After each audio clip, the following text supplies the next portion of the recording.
really up to her political Well, you know, there was a time when people did, misogynist, anti-woman jokes and gay jokes, and I just say, I can't do these jokes, George. And he'd say, that's okay. Joanne! He never fought me on it. He was always generous. And you did kind of have to manage all those personalities, didn't you, George? It was kind of a free fall. Yeah. But I mean, can you imagine in one room to have Lily and Goldie and Ruth Buzzy and Joanne Worley? No, I can't. And they showed up, and it was like, and it's strangely enough, the women on Laugh had scored bigger than the men. I mean, you remember Artie Johnson, but not like you remember Lily Tomlin. You remember, Alan Seuss, but not like Lily Tomlin. Lily Tomlin was a major, she was beyond a star. She was an event because she brought with her maybe 6 real, live, living people who existed. They weren't characters. They were. Ernestine was a real person. So was Edith Ann. And so was, the proper lady. It was the proper lady. Yeah. Mrs. Audley Yearborn. I never thought she was that successful a character, but I had done her in Detroit because of Grosse Pointe, which was a covertly segregated community at the time. In '62, that same year I left, and I did that in a college show that I thought was very sophomoric, take off on Gunsmoke and that kind of stuff. So the producer kid, he said, if we only had one more piece of material, and I said, I think I have something. And I had never done it as a piece, I just done it in conversation with my, pals around town. And so I had a friend there at the show, and I got him to interview me like a distinguished guest. And she was just, she was horrible. She'd talk, she'd say, and I was the same age as Charlotte Ford. My mother's maiden name is Ford, so I was very aware of the Fords in Detroit, although my mother's no relation. And Charlotte was exactly my age, and she was making her debut, and it was reputed to cost like $500,000. And that was a lot of money then. And so my mother wanted to go see it. I borrowed an old car from a friend. We didn't even have a car. And there was the front door tied on with a rope.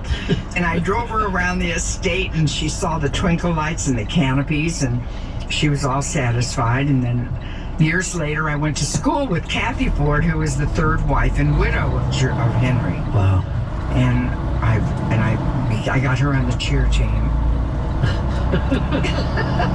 And when you were doing these characters, did you have anxiety before you did it, or you just went for it? Well, it depends on the situation. If you're doing a show, well, yeah, I'd be a little nervous when I go out on the stage, but not after I was so accepted. And plus, there was no fear of failure because if it worked, we used it. Yeah, you did. Many times. Could edit it or do something. But everything worked. It was just the right package for it. Well, they and laughing. Their style of cutting the pieces up was so effective. Nothing was belabored or stayed on too long or a weak moment, like George said. You just cut it out.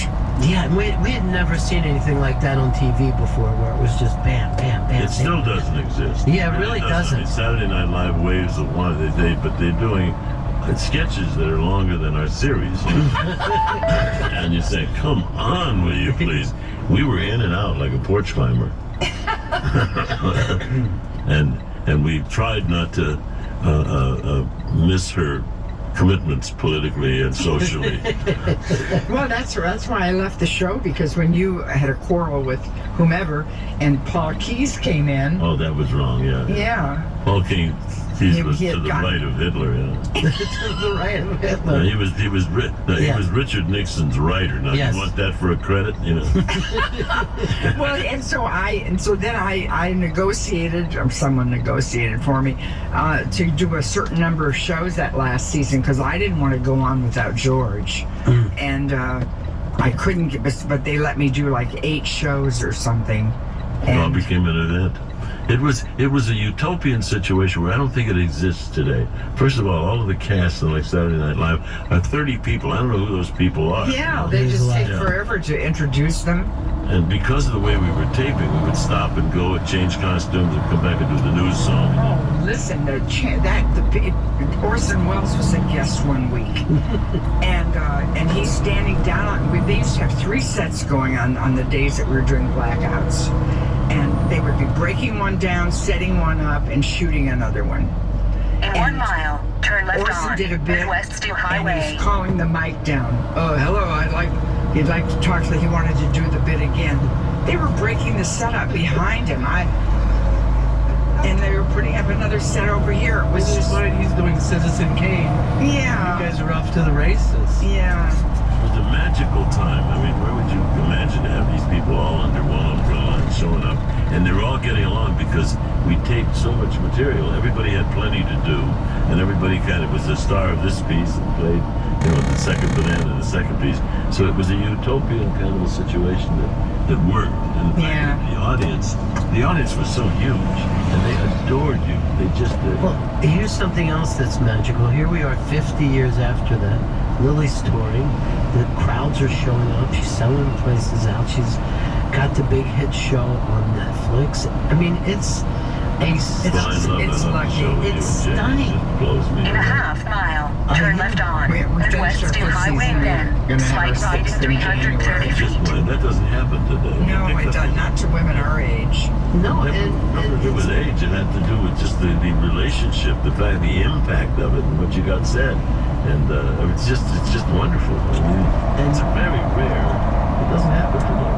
No, I know. In 0.2 miles, turn left on West Stu Highway, then slight right in it's 330 one thing feet. to catch a Well, we break. could have might have wanted to be like maybe popsicle makers working. I would love to have seen you in a popsicle shop as a tester. That might not have that might not have gone as well. It would have gone great. It would have. And I'm sorry, Ron, we cut you off. No, I'm enjoying the two of you together. I really am. I was going to wrap it up, but I'll wrap it up when you guys are ready to. well, what time is today?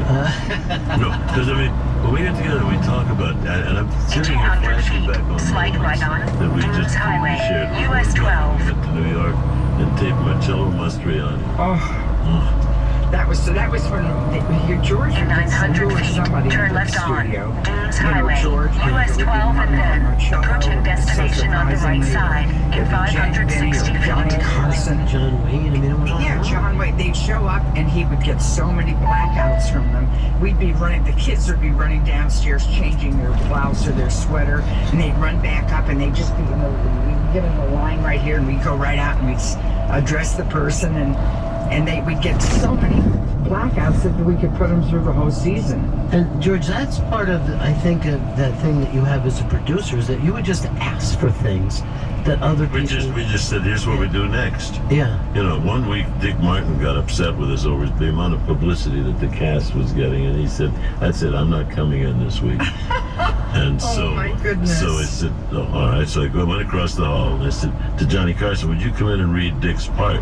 So Johnny Carson came across the street, and they did Roland Martin with Johnny Carson, and we never mentioned that it wasn't Dick Martin. And it went, he's hi Dan, hi Dick, and the audience, it was hysterically, really funny. And since we were taping in bits and pieces, nobody knew that Dick wasn't really there anyway, right? So that went on, and then 2 weeks later, Dan got upset. So neither one of them came. They both will show you.